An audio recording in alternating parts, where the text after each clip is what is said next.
Now, the first thing to do is to practice visualization.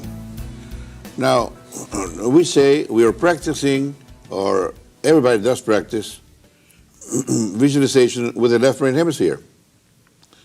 Now, as you know, and we have said several times, that your brain vibrates like your heart beats, but your brain per second and your heart per minute. So we're saying that the overall average brain frequency vibration of every human being when awake and active is 20 vibrations per second.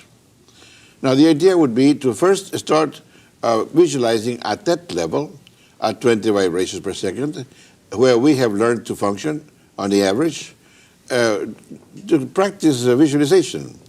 But in order to practice visualization, you need to know what that is. And that is, look at something and make an impression with your sense of sight on your brain, and then close your eyes and go over that impression mentally. Now, when you go over the impression impressed on your brain cells, brain neurons, through the sense of sight, you're visualizing. You see with your sense of sight, and you visualize with your mind. So visualizing is going over the impression made with the sense of sight on your brain. When you go over in full detail and color that impression, you are visualizing.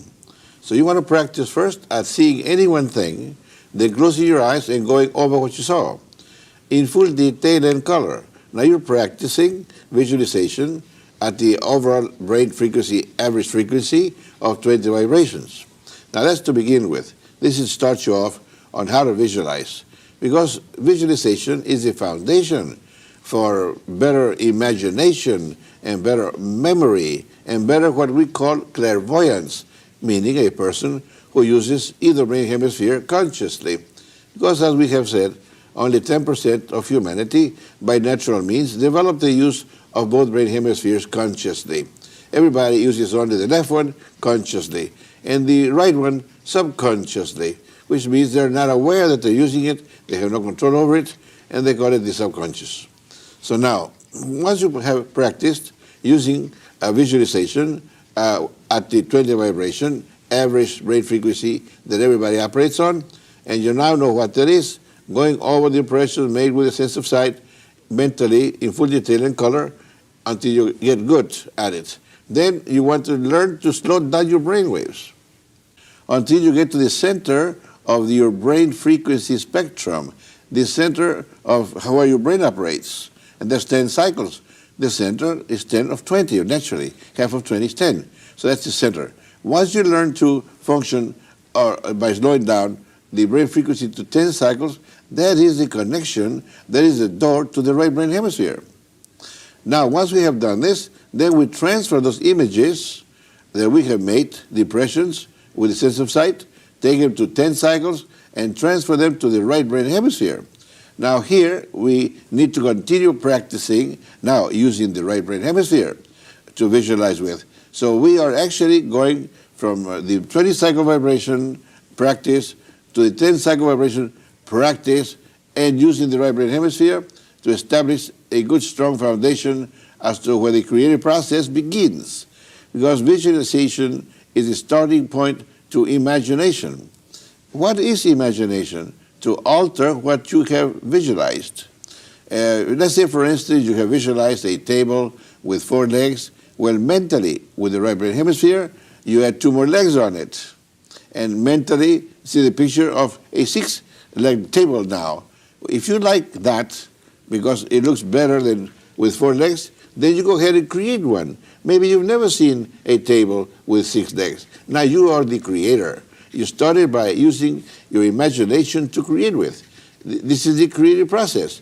Begin using your imagination. So you modify images, alter them, like a 4-legged table, add 2 more legs to it, or maybe here you create something with your mind. You see, your mind is very creative at this level.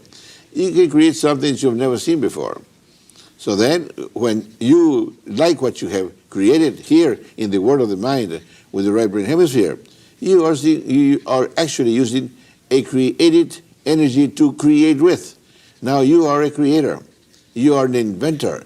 Because then you take that image, to the left brain hemisphere and bring it out to 20 vibrations, then put the boards together, you do your carpentry, and you have a table with 6 legs and it looks a lot better than one with 4. This could be the case. This is where inventors get their ideas. You see, Einstein did not invent the formulas. Einstein uncovered them, discovered them in this dimension. It is believed that all inventions are not really inventions. They're discoveries of maybe something that's going on in other planets or other solar systems or other galaxies more advanced than ours. We trail it behind. We get those thought transference, ideas into our brain and mind, but at the right brain hemisphere level, then bring them to the left one and execute what we have perceived, and we are creators or inventors. So we start using visualization, enhance that, then take it to the proper dimension of brain activity, transfer it to the right brain hemisphere, continue practicing visualization, then start practicing imagination. And then once you do, then you have better memory, better recall ability, better retentivity of information, that's what it means, and then better clairvoyance. A person who uses either brain hemisphere is called nowadays a clairvoyant. So you become a well-developed clairvoyant by going through all these steps.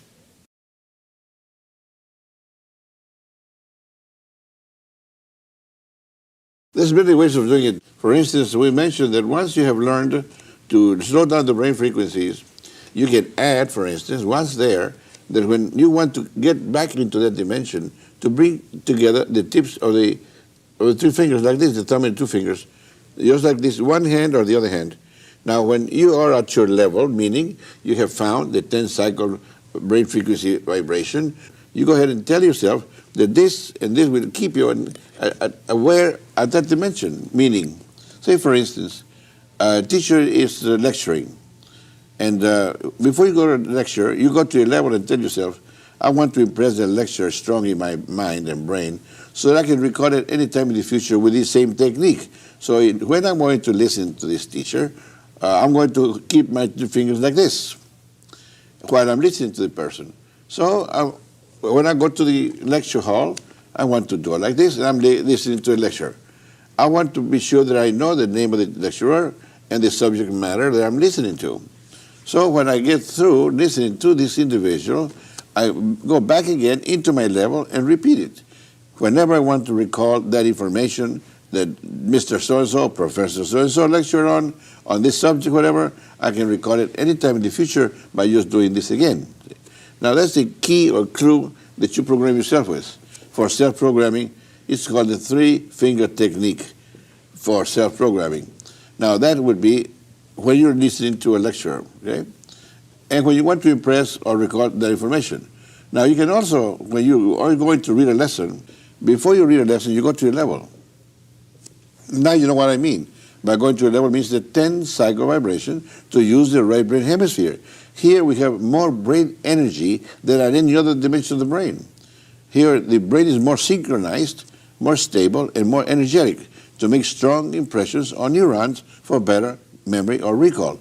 So then, before you read the lesson, you get to your level and you bring your 2 fingers together and you say, I'm going to count from 1 to 3 and I'm going to open my eyes and I'm going to read this lesson. Go ahead and name the title or subject matter, whatever, lecture name, whatever you're going to listen or read here. If it's going to have a title, mention the title or the name of the lesson. Then you go ahead and read it and you tell yourself, noises will not distract me. In fact, noises will help me to impress information better. So you go ahead and read the lesson. When you get to reading it, at the end of reading it, you go back to your level again and repeat it again. Say, that lesson I have just read.